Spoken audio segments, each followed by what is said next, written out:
Narito ang malalaki at makabuluhang balita ngayong araw. Hataw Balita ngayon.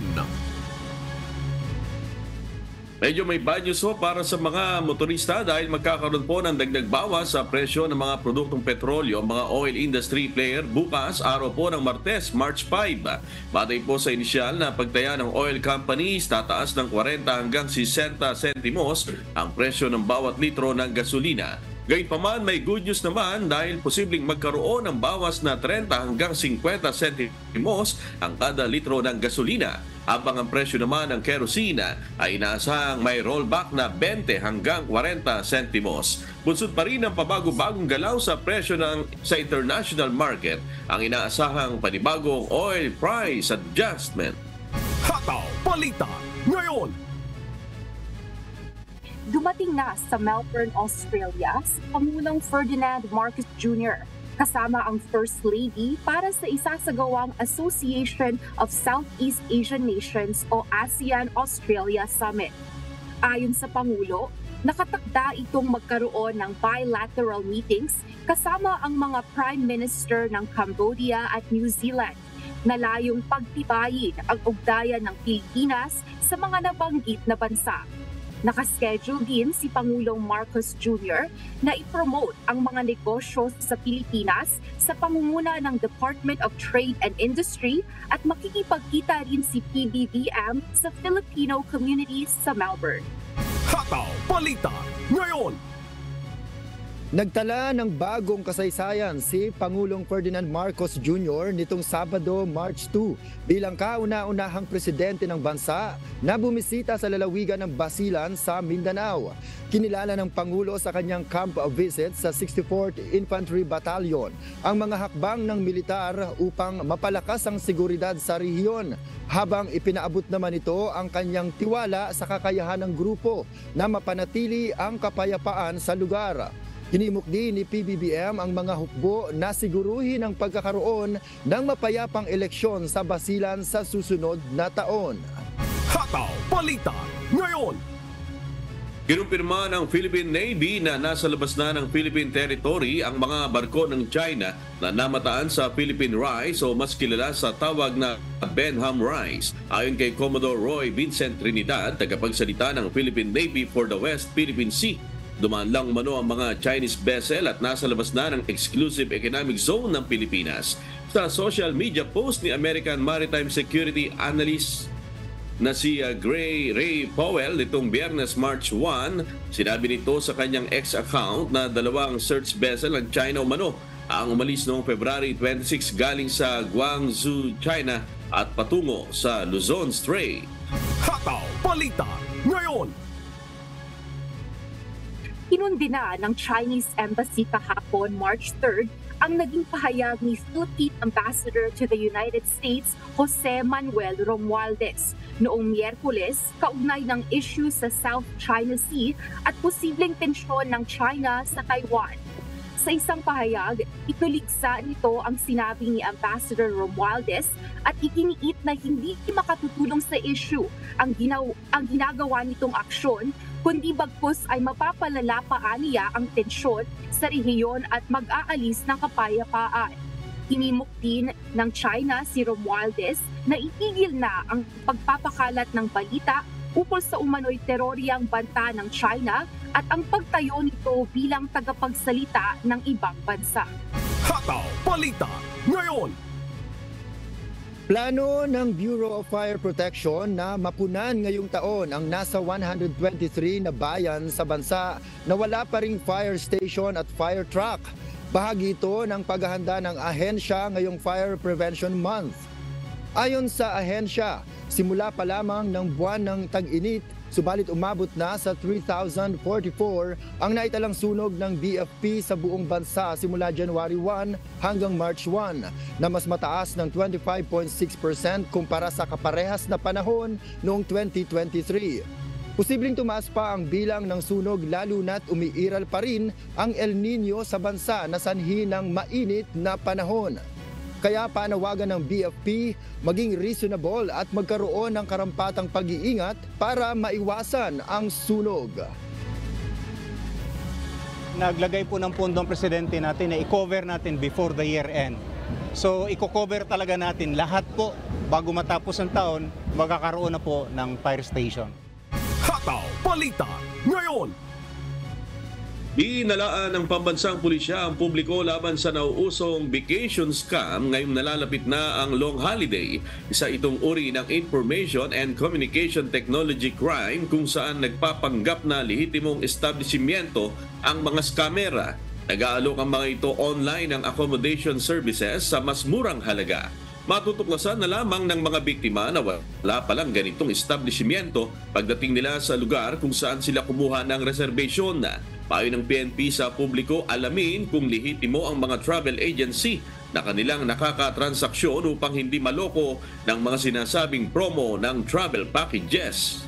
Hataw Balita ngayon. Pinagmalaki ng Russia ang tagumpay umano nitong pagpapabagsak sa 38 drones ng Ukraine na planong umatake sa Crimea. Kasunod ang nasabing pag-atake sa patuloy na panghihikayat ng Ukraine sa mga kaalyadong bansa nito na palakasin palalo ang pagsusupply ng armas sa kanila. Ayon sa Russia, wala umanong nangyaring damage matapos ang pinakahuling attack sa Crimea, kahit na may ilang napaulat na pahayag ng ilan sa mga eyewitness na mayroon umanong nangyaring paggalaw ng mga bintana at pagtunog ng mga car alarm sa lugar. Hataw Balita ngayon. Wagi si dating United States President Donald Trump sa dalawang Republican presidential contest na isinagawa sa Michigan at Idaho nitong Sabado, March 2. Matapos ang nasabing mga panalo, lumalaki ang tsansa para kay Trump para maging kandidato ng Republicans para sa nalalapit na presidential election sa November, kung saan makakalaban nito ang kasalukuyang Pangulo na si Joe Biden. Sa ngayon, naghihintay pa rin sa kanyang unang panalo ang karibal nitong si former South Carolina Governor Nikki Haley, na wala nang nakikitang malinaw na hinaharap sa nominasyon sa gitna ng pangunguna ni Trump sa Republican presidential contest. Hataw Balita ngayon. And good morning, Noel at Bianca. No? Parehong umuusok ang inyong bibig. Siguro nagtatanong yung mga viewers natin kung pareho lang ba yung lamig nyo dyan ngayon sa inyong mga lugar, yung temperatura, I mean. Noel? Oo, ngayon ay magkaparehas kasi kami ng lugar ni Bianca, no, dito sa Edmonton, at we're just 15 minutes away from each other. Kaya ngayon ay negative 16 dito, amigo, degrees Celsius, ano, but it feels like negative 25. At okay naman, medyo konting hangin lang pero maaraw kasi, kaya ang ganda na, parang medyo deceiving na konti. Akala mo parang summer ang dating, di ba? Pero may snow. Ayan, Bianca. Yes, Sherwin, Noel. Kahit malamig naman ang panahon, as long as we are properly prepared and dressed, kaya naman no, na magstay outdoors for an extended period of time just to make sure na yun nga, proper layers, and we always practice yung precautions during this time of year, Sherwin, Noel. Baka nagtatanong din sila, mga ilang patong kayang suot ng damit nila, Noel at Bianca? Mauna na ako, no? Ako actually, 5. Meron kasing thermal, no, na pang-inner talaga, at 2 jacket. So actually isang jacket ko, meron siyang rin parang electric na pwede mo siyang i-heat up.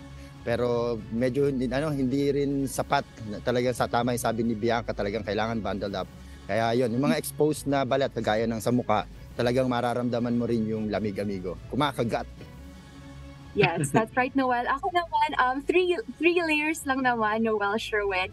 At mahigpit ang aking paghawak dito sa they're called thermal warmers, no? And they keep your hands warm habang nasa outdoors ka. And medyo mahirap nga magsalita, pero awat tulong ng Diyos, we are making it through, Noel and Sherwin.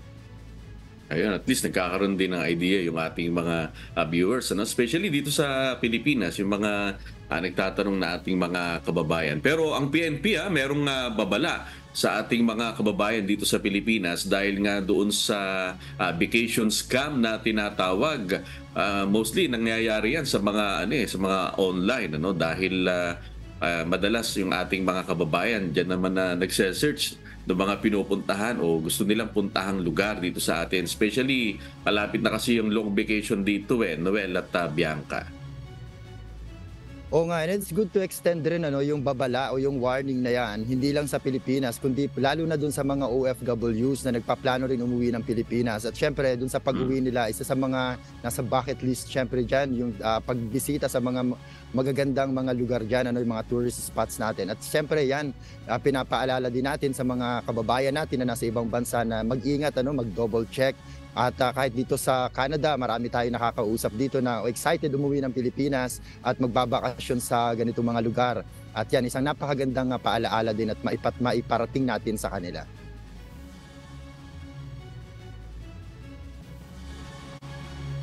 Oh, how about you, Bianca? Yes, Sherwin, dito din, it's a good reminder sa mga kababayan natin na Pilipino, pati na rin sa mga other Canadian residents. Dahil uso din dito, Sherwin, Noel, vacation scams, particular na sa mga vulnerable citizens, especially yung mga senior citizens, they are usually the victims of phone scams.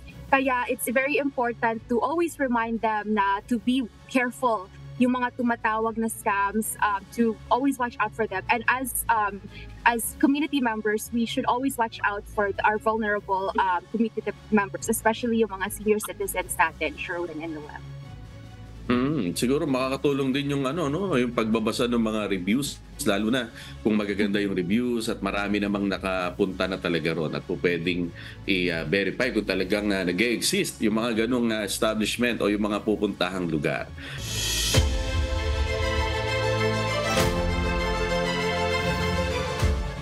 Pinasisilip ng isang mambabata sa Kamara ang kakayahan ng government agency sa pagpuksa ng forest fires kasunod ng pagsiklab ng sunog sa ilang kagubatan sa Baguio City at Benguet Province.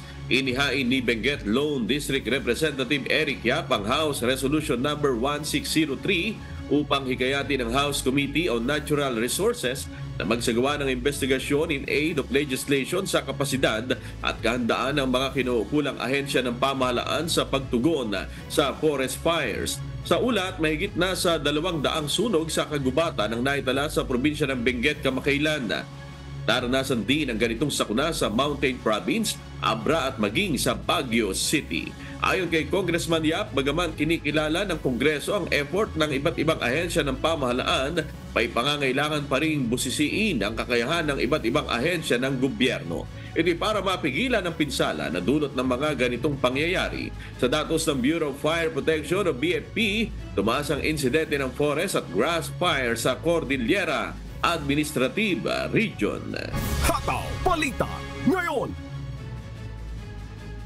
Nilagdaan na nitong Sabado, March 2nd, ng Department of Migrant Workers o DMW, Land Bank of the Philippines at Overseas Filipino Bank ang isang kasunduan para mapabilis ang release ng Saudi claims ng Overseas Filipino Workers o OFWs.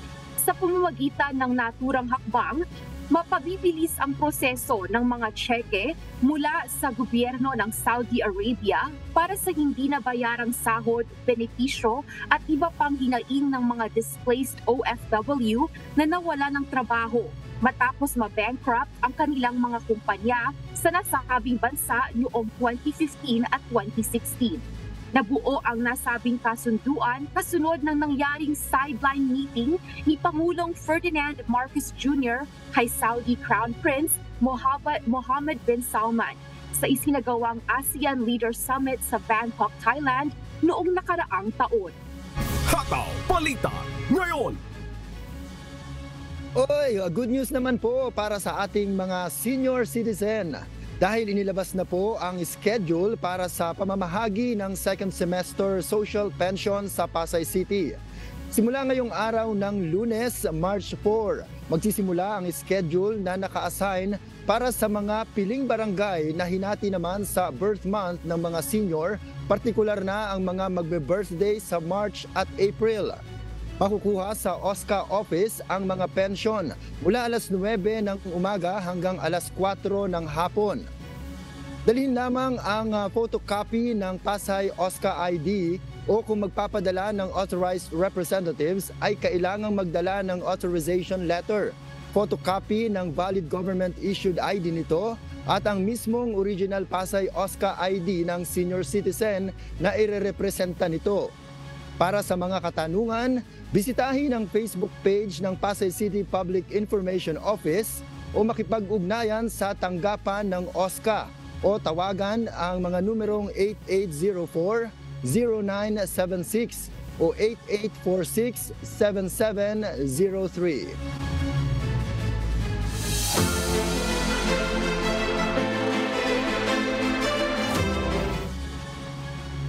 Mahigit 100 residente sa bayan ng Malita, Davao Occidental ang inilikas dahil sa matinding pagbaha dulot ng nangyaring pag-ulan noong Sabado, March 2. Kasama sa mga evacuee ang mga maliliit na bata kung saan gumamit pa ng lubid ang mga rescuer upang masagip at maitawid mula sa kabilang pangpang ang mga residente.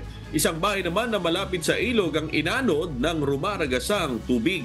Pinagkalooban naman ang mga pagkain ng mga inilikas na residente sa lugar. Kahapon, unti-unti nang nagsiuwian ang mga ito dahil sa pagbuti ng panahon. Hataw Balita ngayon. Nagpaalala ang Bureau of Fire Protection o BFP sa mga Bicolano hinggil sa pag-iwas sa insidente ng sunog ngayong tag-init. Kasunod ito ng naitalang pagtaas sa bilang ng mga insidente ng sunog na nangyari sa Kabikulan. Si Jerry Galicia, humahatap. Hataw Balita ngayon. Tumaas ng 26% ang bilang ng mga insidente ng sunog sa Kabikulan mula buwan ng Enero hanggang Pebrero kumpara sa nakaraang taon.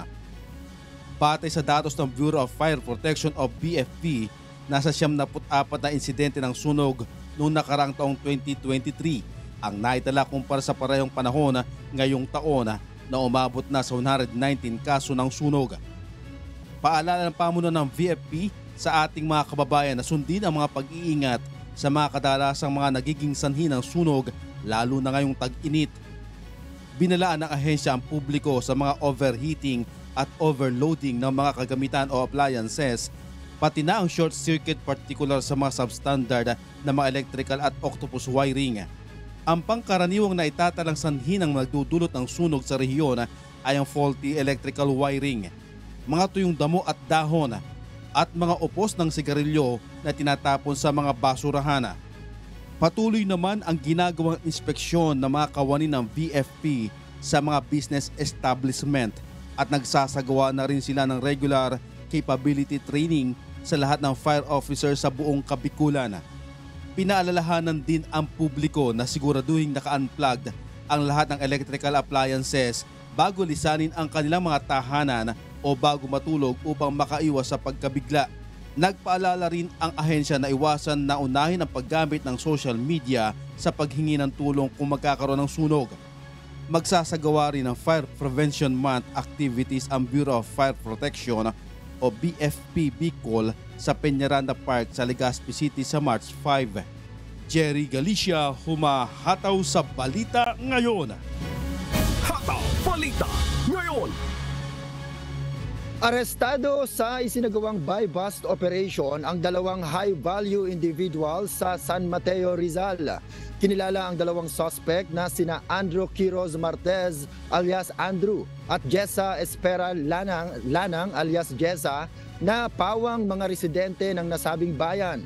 Nakumpiska sa mga ito ang one-piece heat-sealed transparent plastic sachet na naglalaman ng white crystalline substance na hinihinalang shabu. May timbang ito na 40.72 grams at may estimated dangerous drug aboard value na nagkakahalaga ng 276,896 pesos. Nakuha rin sa mga suspect ang buy-bust money na 600 peso bill, small pouch at Android cellphone. Dinala ang mga nakumpiskang ebidensya sa Rizal PNP Forensic Group para sa laboratory examination. Pansamantalang nakapiit ang mga suspects sa San Mateo Municipal Police Station at nahaharap sa kasong paglabag sa Republic Act 9165 o ang Comprehensive Dangerous Drug Act of 2002. Hataw Balita ngayon. Dinumog ng mga residente at turista ang huling araw ng Session Road in Bloom sa Baguio City bilang bahagi ng Panagbanga Festival 2024. Pagtatapos ng taunang selebrasyon, tinapos sa pamamagitan ng makapigil hiningang Grand Fireworks Display. Si Grace Doctolero humahataw. Hataw Balita ngayon.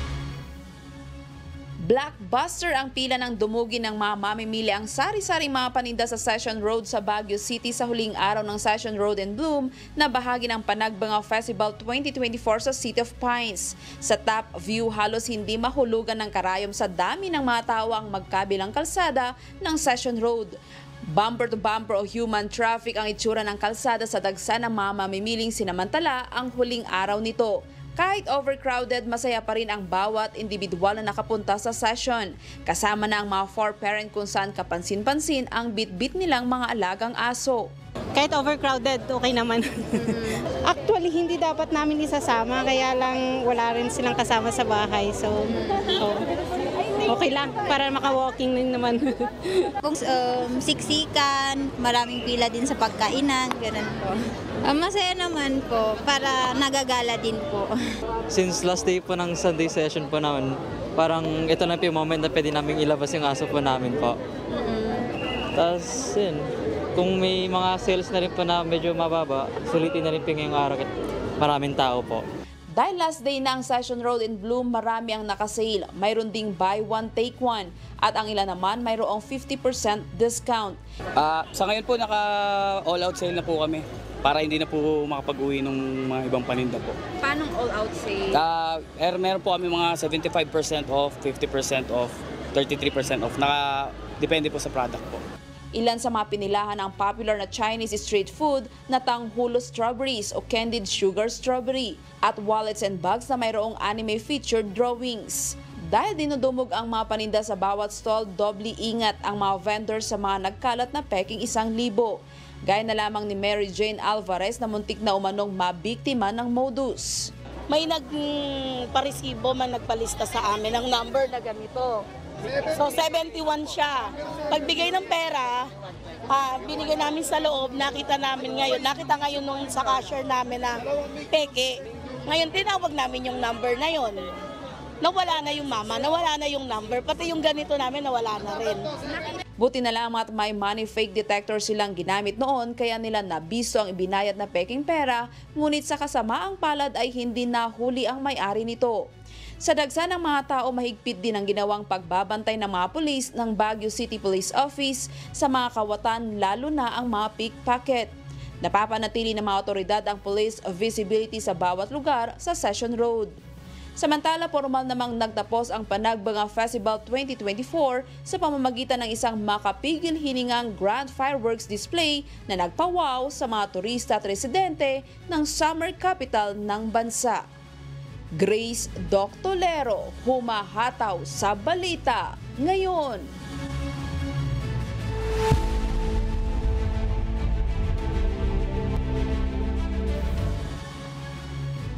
Sa kauna-unahang pagkakataon, nagbigay na ang United States military ng emergency humanitarian aid sa pamamagitan ng airdrop sa Gaza noong Sabado, March 2.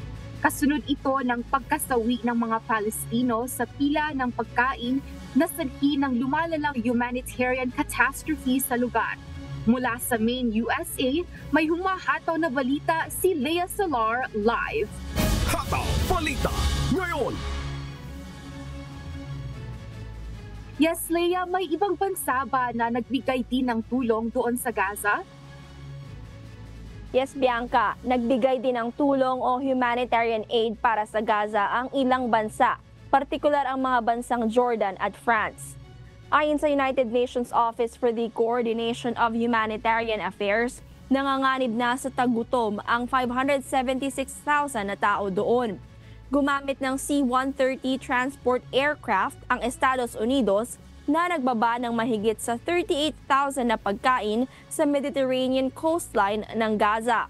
Bagaman hindi na-coordinate sa grupo sa Gaza ang pagbababa ng pagkain, nakita ng mga sibilyan ang tulong at ipinamahagi ang mga ito. Sinabi ng White House na magpapatuloy ang pagbibigay ng airdrops at suportado rin ito ng Israel. Kinokonsidera rin ng administrasyon ni Pangulong Joe Biden ang pagbibigay ng tulong sa dagat mula sa Cyprus. Sinasabi naman ng ilang eksperto na hindi efficient ang airdrops at nagpapakita lamang umano iyon ng limitadong impluwensya ng US sa Israel. Sinabi rin ng iba na limitado lang ang magiging epekto nito at hindi rin mapipigilan ang mga militante na abusuhin ang tulong. Bago ito, nakadadaan ang 500 truck ng supply sa Gaza araw-araw. Ngunit sinabi ng UN Relief and Works Agency for Palestinian Refugees in the Near East o UNRWA nitong Biyernes, March 1 na 97 na truck na lang ang nakadadaan sa Gaza nitong Pebrero kumpara sa 150 kada araw noong Enero. Balik sa iyo, Bianca. Alright, Leah, bakit naman naantala ang delivery ng humanitarian aid sa Gaza? Bianca, naantala kasi ang mga delivery sa Rafah crossing sa pagitan ng Egypt at Gaza. Napipigilan din ng mga relihista ng Israel ang mga delivery trucks na dumadaan sa Kerem Shalom crossing sa Israel. Sinabi din ng UNRWA na sarado din ang naturang crossing noong February 8 to 10 at February 15 to 17. Nakakalungkot din malaman, Bianca, na kumakain na lang ng animal feed ang mga tao sa Gaza para makasurvive. Sinabi din ng mga mediko na nagiging sanhi na rin ng malnutrition at dehydration sa pagkasawi ng ilang mga bata. Inamin ng UN actually na nakakaranas sila ng overwhelming obstacles sa pagkuha ng tulong. Samantala, sinabi din ng Gaza Health Authorities na pinatay ng Israeli forces ang mahigit sa 100 taong papunta sana sa relief convoy na malapit sa Gaza City noong Huwebes. Pero sinagot ito ng Israel na nagkaroon nga ng limited response ang mga sundalo nila matapos silang dumugin, dahilan para magpaputok ito at masagasaan ng iba. Bianca?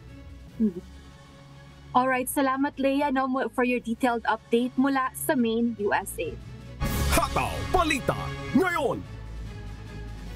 Umani ng matinding batikos at pagtutol ang ginawang desisyon ng Alabama Supreme Court sa Estados Unidos tungkol sa in vitro fertilization procedure. Ayon sa court ruling, maituturing na umano na mga batang may buhay na ang frozen embryo sa ilalim ng batas ng estado. Gumawa naman ng solusyon ang mga mambabatas upang maayos ang kaguluhan. Mula sa Grand Prairie, Canada, may humahataw na balita si Jeffrey Reyes. Live. Hataw Balita ngayon. Jeffrey, ano ang magiging epekto ng court ruling na ito sa mga Alabamians at sa iba pang Americans? Yes, magandang araw, Noel. Ilan sa agarang epekto ng desisyon na ito sa loob ng unang linggo ay ang pagtigil ng 28 fertility clinic ng kanilang IVF treatment. Dahil ito sa pag-alala na maharap ang mga ito sa kasong kriminal at pananagutang sibil na maaaring ipataw sa mga doktor at pasyente nito. Nakansila rin ang nakatakdang IVF treatment ng mga pasyente kung saan ang ilan ay galing pa ng ibang estado. Tinulugsa naman ng karamihang kababaihan ang hindi umano makatuwirang desisyon na ito ng korte dahil sa tahasang pagpigil nito sa mga mag-asawa na magkaroon ng anak sa pamamagitan ng ganitong proseso. Nababahala naman ang ilan dahil sa maaaring humantong ito sa paglilimitan sa pag-access sa kanilang reproductive health rights. Samantala, Noel, gumawa naman ng hakbang ang mga mambabatas ng Alabama upang masolusyonan ang problemang dulot ng Supreme Court ruling. Balik sa iyo, Noel. Yes, Jeffrey, mayroon pa bang posibilidad na i-appeal ang desisyon na ito ng Korte Suprema sa Federal Court? Noel, walang malinaw na landas para dalhin ang kasong ito sa Korte Suprema ng US dahil nga, Noel, nasasakop ito ng batas ng estado ng Alabama. Kaya malamang na babalik pa rin ito sa Court Legislative ng Alabama kung saan sila ang magdidesisyon, magsasabi at tumutukoy kung paano i-regulate ang IVF ang mga embryo o gumawa ng bukod na batas para sa wrongful deaths statutes. Noel. Alright, maraming salamat Jeffrey Reyes mula sa Grand Prairie, Canada. Hataw Balita ngayon. Ilang kalsada sa California, USA ang pinarelisa ng isang malakas na blizzard na tumama sa lugar. Batay sa taya ng mga otoridad, umabot ang lakas ng hangin nito sa 190 miles per hour o 305 kilometers per hour. Itong humahataw na balita ni Abby Valdez. Hataw Balita ngayon. Humampas ang pinakamalakas sa California blizzard ng season sa Sierra Nevada na may wind gust na umabot ng 190 miles per hour o 305 kilometers per hour. Isinara rin ng nasabing heavy snow na bumagsak noong Sabado, March 2 ang mga pangunahing kalsada na patungo sa Lake Tahoe at Mammoth Mountain areas. Nagsara ang Mammoth Mountain Ski Area matapos makatanggap ng 2 talampakan ng snow. Dahil sa matinding lakas ng hangin na dulot nito at ang blizzard conditions ay naging dahilan din para isara ang magkabilang direksyon ng Highway 395 mula northwest ng Bishop sa Inyo County hanggang Bridgeport sa Mono County. Isinara rin ang 75 miles o 120 kilometers na kahabaan na Interstate 80 sa pagitan ng Colfax at Nevada State Line kasabay ng pagkawala ng kuryente ng opisina ng Caltrans sa Kingvale. Dahil dito, inanunsyo ng Caltrans na ang first responders lamang ang pahihintulutan na dumaan doon. Nakadetect ng 190 miles per hour o 305 kilometers per hour na wind gust noong Biyernes ng gabi sa Palacios, Tahoe sa taas na 8,700 na talampakan o 2,651 na metro, habang ang 114 miles per hour o 183 kilometers per hour ang pinakamalakas na wind gust ng nasa paligid ng Mammoth Mountain sa Mono County. Hinihimok ng mga forecaster ang publiko na manatili sa kanilang kinalalagyan maliban na sa oras ng emergency, lalo na't maaaring mahirapang mahukay ang snow sa mga komunidad. Nagbabala ang meteorologist na maaaring magbagsak ang bagyo ng hanggang 12 talampakan o 3.6 metro ng snow sa mga highest elevation ng California. Abby Valdez, humahataw sa Balita Ngayon.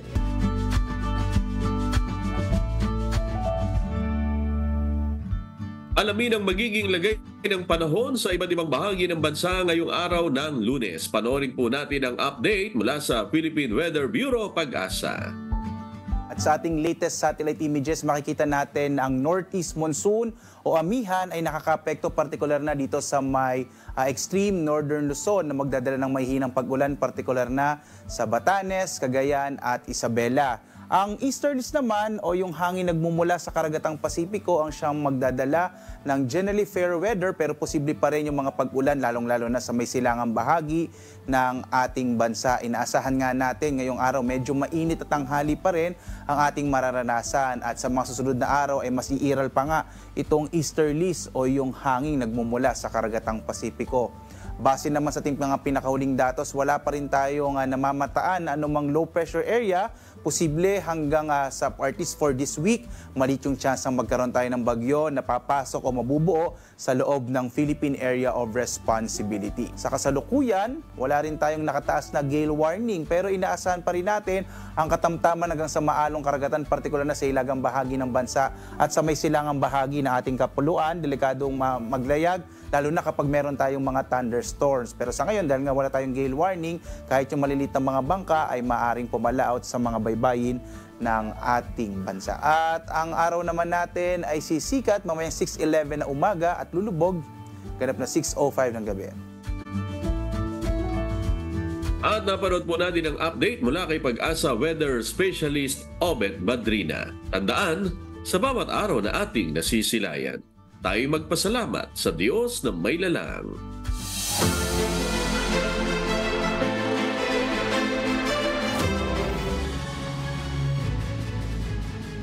Nakapagtala ang Police Regional Office o PRO5 ng nasa mahigit 13,000 loose firearms o hindi lisensyadong baril sa buong Bicol Region. Dahil dito, nanawagan ng pulisya sa mga gun owner na iparehistro at mag-renew ng lisensya ng kanilang mga armas. Si Jerry Galicia, humahataw! Hataw Balita ngayon. Inihayag ng Regional Civil Security Unit 5 na umabot sa nasa 13,672 ang bilang ng mga baril na kailangang mairehistro sa buong Bicol Region. Nanguna sa listahan ang Camarines Sur na sinundan naman ng isla ng Masbate na pumapangalawa sa 6 na probinsya na 2,082 ang naitalang walang lisensyang mga armas na may tuturing ng loose firearms na mga otoridad. Mas bumaba na ito kumpara na nakaraang taong 2023 na umabot sa nasa 3,000 unregistered na mga barila. So far marami pong pagbago kasi halos na-encourage na po natin yung mga firearms holder na mag-renew ng kanilang firearms at yung mga taong nakadeposit yung baril nila na napuntahan ng ating mga kapulisya, mga katok PNCO ay nagmamadali na po silang mag-renew. Hindi katulad po ng mga nakaraang mga taon na kung saan kailangan pa natin silang warningan o pagsabihan na mag-renew ng kanilang mga baril ng firearms registration. Sa ngayon, na-encourage na natin sila. Buso dito, nagsasagawa na ng License to Own and Possess Firearms Registration Caravana ang Police Regional Office o PRO5 sa mga probinsya sa Kabikulan. Sa Masbate City, 3 araw ang sinagawang LTAP sa Cowboy Grill. Isa itong one-stop shop sa pagkuha ng lisensya ng baril ng isang gun owner at maging ang rehistro ng mismong armas na nasa posesyon ng isang individual. May palugit na 30 araw ang bawat gun owner para ma-deposit sa malapit na police station ang kanilang mga hindi lisensyadong mga barila. Sa unang punta pa lang po ng ating mga local police ay kailangan na nilang i-deposit o ipakita yung baril nila. Kahanapin sa kanila po yun, yung baril nila upang mapakita na nandoon pa rin sa ano nila, sa pag-iingat nila yung baril. If not, ay kailangan nila mag-effort. Kung hindi nila ma-i-deposit within that visit, ay kailangan within the period of 30 days, yung unang katok pa lang sa kanila, may deposit na nila sa nearest police station. Isa sa ilalim din sa oplang katok ang mga individual na nagmamay-ari ng baril na kailangan ng maiparehistro. Nasa 300 tao na naka-avail ng pagpaparehistro at lisensya ng baril sa 3 araw na License to Own and Possess Firearms ng PNP sa Masbate City. Jerry Galicia, humahataw sa Balita Ngayon.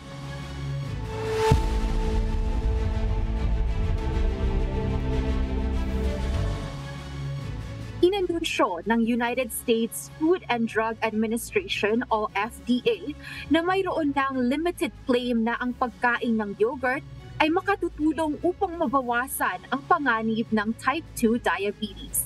Ito ang kauna-unahang qualified health claim ng ahensya patungkol sa yogurt.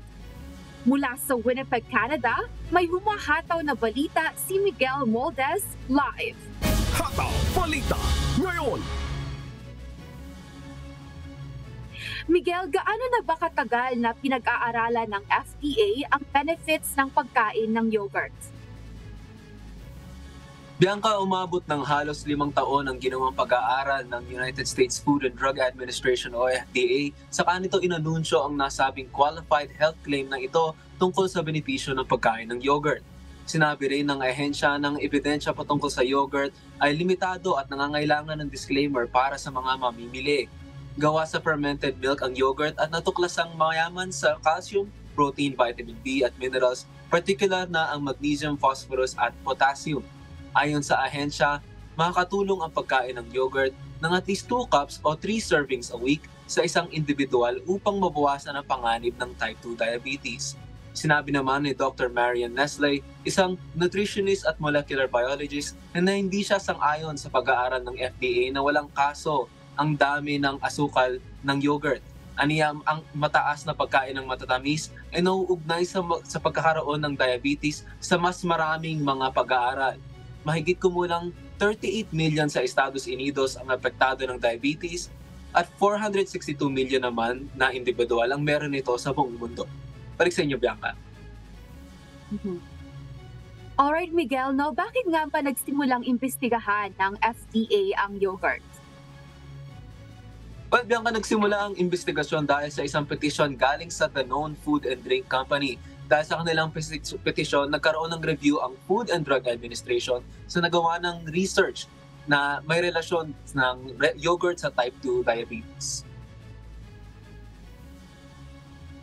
Alright, maraming salamat Miguel Moldes mula sa Winnipeg, Canada.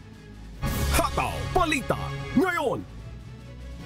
Nakipagpulong kamakailan ang Anak TV Foundation at ang Information Minister ng bansang Myanmar para sa isasagawang ika-4 na Southeast Asia Video Festival for Children o CBFC. Si Marvin Calas humahataw. Hataw Balita ngayon!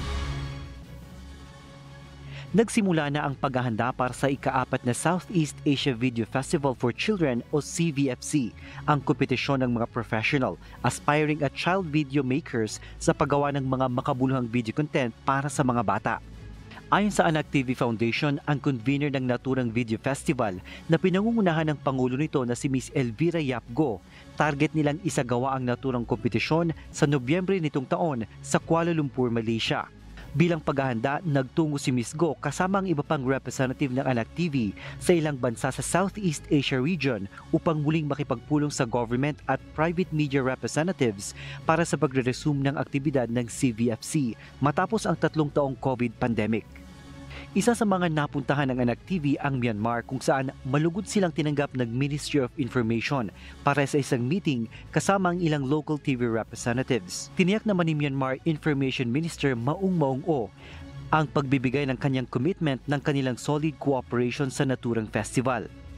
Nag-commit din si Minister Maung Maung O na pangungunahan ng kanyang tanggapan ang pagtatanghal ng 5th CVFC sa Myanmar sa 2025. Bukod sa Myanmar, ilan pa sa mga bansang binisita ng grupo ang Malaysia kung saan gaganapin ang 4th CVFC ang Thailand, Vietnam at Cambodia. Marvin Calas, humahataw sa balita ngayon.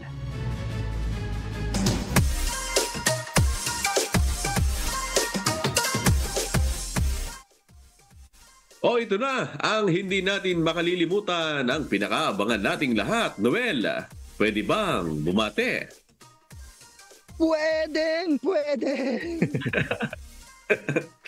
Alright, narito ang pagbati ng ating kababayan. Gandang araw po sa inyong lahat. Ako po si Christopher Adap mula po sa Edmonton, Canada. 1 taon na rin po hindi nakakauwi. Kaya po akin pong binabati ang Adap family o lahat po ng aking mga mahal sa buhay dyan po sa Naik, Cavite. Mahal ko po kayo lahat. Salamat sa mga. At sa atin namang shoutout po sa lahat ng mga tricycle driver dyan sa bagong Barrio Toda sa Barangay 13, Zone 12 ng bagong Barrio Caloocan City na nakatutok po palagi sa Hataw Balita ngayon. At ganoon din po yung ating mga officers and servants dyan sa Cabuyao, Laguna, sina Hiner Aliparo at Bradlito Zamora, ganoon din si Alex Unabia at Conrado Masongsong at Brad Jassy Mertalia. Bianca. Alright, ako naman po, shout out to my mom, my dad, and my sister, Tess Rolando and AJ Quijano dyan sa Toronto, Canada. I miss you every day. And shout out din po sa aking Lola Linda Quijano and Tita Rose Suarez sa Tondo, Manila. And my Tita Joy Gaminde and family sa Baguio. And also to my Kuya Eman Magugat and Kuya Herbert Magugat sa Bulacan.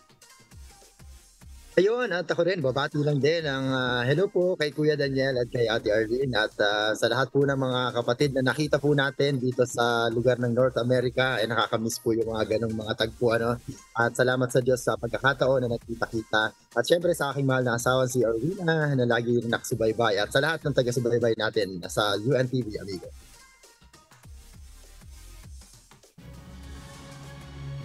Alright, patuloy po namin kayong inaanyayahan sa nagpapatuloy na mass indoctrination ng MCGI. Day 6 na po, tayo mamayang 7 p.m. Philippine time sa official MCGI social media accounts. Kabilang ang MCGI channel, ang official YouTube channel ng Members Church of God International. Patuloy rin po namin kayong inaanyayahan na makiisa sa Global Prayer for Humanity Lunes hanggang Biyernes, alas 9:30 ng gabi. Ito po ay naka-stream ng live sa lahat ng MCGI social media accounts. Ang Global Prayer for Humanity ay bukas po sa lahat. Ano man ang inyong relihiyon o lahat. At sa aming ibabahaging mga salita ng Diyos na ating sandigan mula sa Awit, Kapitulo 40, Talatang 8. Aking kinalulugurang sundin ang iyong kalooban, O Diyos ko. Oo, ang iyong kautusan ay nasa loob ng aking puso.